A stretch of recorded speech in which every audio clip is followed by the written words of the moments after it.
When we did our renovation, it was supposed to last for 5 years.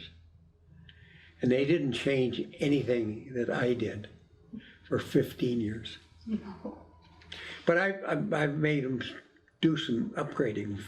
When we went in there, like I said, the classrooms, they had classrooms beside each other, but they had open to the upper part, so one guy in one classroom would be talking, and the guy in the back of his classroom would be hearing the guy in the next classroom. We hadn't done something about that, so we changed that.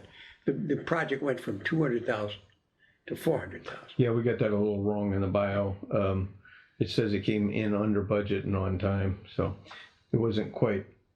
It wasn't on budget, but we got a lot more. Yeah, we got a lot more for our 400,000 than we would have gotten, because we got a lot of extra stuff. Getting all that equipment from Bermuda was a wonderful idea.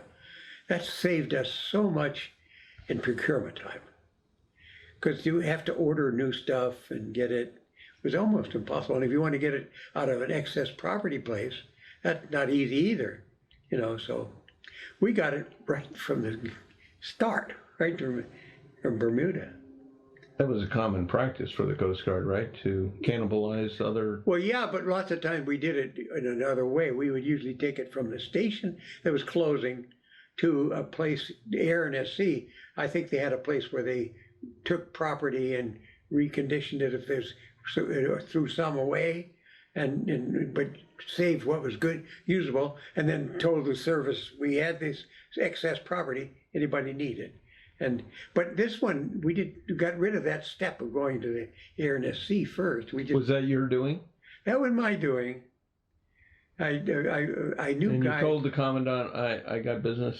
I told him I wouldn't be there. I told him I had gotten this opportunity to go to Bermuda to where I could identify the stuff I wanted. Elizabeth City agreed to haul it if I could identify it.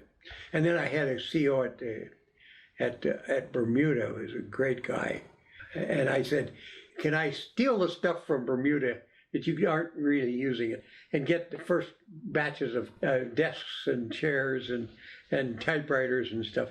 He said, yes. And then of course, the last things that came on the C-130 were almost the last stuff that was there at Bermuda. And it was a good evolution.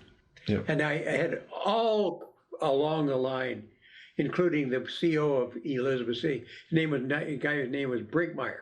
He was a couple of classes ahead of me at the Coast Guard Academy. He was 45, class of 45. And just a wonderful guy. And he was the commanding officer of Elizabeth City. And I said, now if I can go out to Bermuda and find out all kinds of stuff that we can use directly that would save us not having to order it, can you guys put it in your schedule to haul it for us? And he said he would. And he did that 9 times. Whoa, that wasn't really their job. They just volunteered to do that? They just volunteered to do that. I don't know how they chucked it up. Yeah. They might have got some extra money for fuel for doing this, but they certainly put in the hours. But they were C-130 pilots. It made a difference where they flew. They were flying C-130s, so and they all loved it because they were supporting. Mobile was a very popular project. And today it's a very popular base because everybody feels close to Mobile, because they go there every year. They get their requalifications, We had 4 buildings. They have 54 now. Did they build another hangar? They built 1 or 2 hangars, I think. I think there's a couple extra. Yeah. They aren't quite as big as the big one is the original one? The biggest one is, I think, the original one. But that was pretty interesting. The first day arriving there with my briefcase and my set of orders, and that's the only thing Coast Guard on the base.